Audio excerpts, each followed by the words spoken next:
Ready ভাই। আসসালামু আলাইকুম। আমি মোহাম্মদ আতিকুর রহমান মারুফ। আমি ৬ নং জনকেট ইউনিয়নের সিভিক ফোরামের একজন তরুণ সদস্য। তরুণ প্রজন্ম পারে না এমন কিছুই নেই, তো তরুণদের দ্বারা সব কিছুই সম্ভব।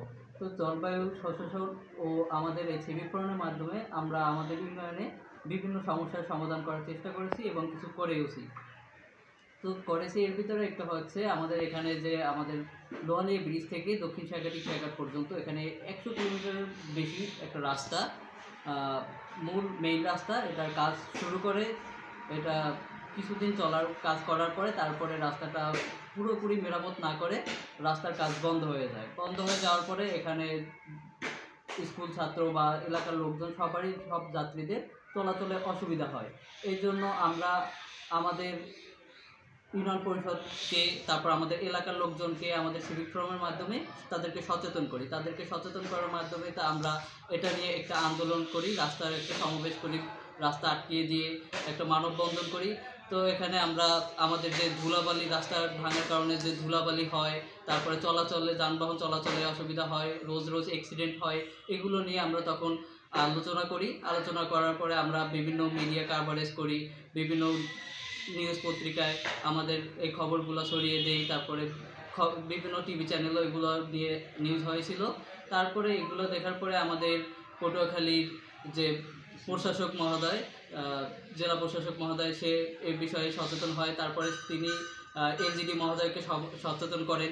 তারপরে আমাদের এখানের কাজ পুনরায় আবার শুরু হয়। শুরু হওয়ার পরে যে ঠিকাদার কাজ করতে থাকে, করার পরে কিছুদিন পরে সে কাজটা বন্ধ হয়ে যায়। এখন আবার আমরা সেই সমস্যার ভিতরে এখনও আছি। এখন বৃষ্টি বা বর্ষাকাল, এখন বর্ষার ভিতরে যে সমস্যাগুলো হয়, যে রাস্তা এখনও পুরোপুরি মেরামত না হওয়ার কারণে গর্ত থাকে, গর্তের ভিতরে পানি জমে থাকে, এতে ভবিষ্যতে আরও দুর্ঘটনা হওয়ার সম্ভাবনা আছে। তো আমরা চাই যে আমাদের সিভিক ফোরামের মাধ্যমে এটা আরও সামনে, এটা পুরোপুরি শেষ করার, একেবারে ভালো করার মতো একটা আমরা সিদ্ধান্ত নিতে চাই যে কীভাবে আমরা এটা করতে পারি। তো এটা করার পাশাপাশি আমাদের এখানে স্থানীয় একটা সমস্যা ছিল, লোকাল সমস্যা, জলাবদ্ধতা নিয়ে। এখানে অতিবৃষ্টির মাধ্যমে একটু বৃষ্টি হলেই পানি চলাচলের কোনো ব্যবস্থা না থাকার কারণে সেখানে পানি জমে থাকতো। এর ফলে কৃষি জমিতে কোনো চাষাবাদ করা যেত না। পুকুরের মাছ, পুকুরও নিরাপদ ছিল না, মাছগুলো বের হয়ে যেত। এভাবে পানি অনেক অত্যাধিক পরিমাণে পানি জমা থাকতো। তো এটার কোনো ব্যবস্থা না থাকার কারণে আমাদের সিভিক ফোরামের সদস্য, তারপরে আমাদের ইউপি মেম্বার, তারা এটা নিয়ে বিভিন্ন উদ্যোগ নেয়। তারা এলজিডি অফিসে এবং পানি উন্নয়ন বোর্ডে তারা বিভিন্নভাবে সহযোগিতা চায়। তারা সেখান থেকে ইঞ্জিনিয়ার আনে।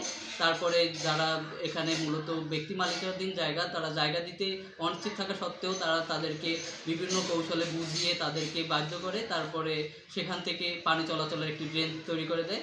ইনশাআল্লাহ সেখান থেকে আমরা খুব ভালো একটা ফলাফল কয়েকদিনের মধ্যেই পেয়েছি, যে আমাদের এখানে যে কৃষি জমিতে যে জলাবদ্ধতা ছিল সেটা একেবারে অনেকটাই কমে গেছে। ইনশাআল্লাহ আমরা এবারে চাষাবাদ করতে পারবো বলে আমরা আশা করি। তো এটা আমাদের সিভিক ফোরামের খুব ভালো একটা উদ্যোগ ছিল।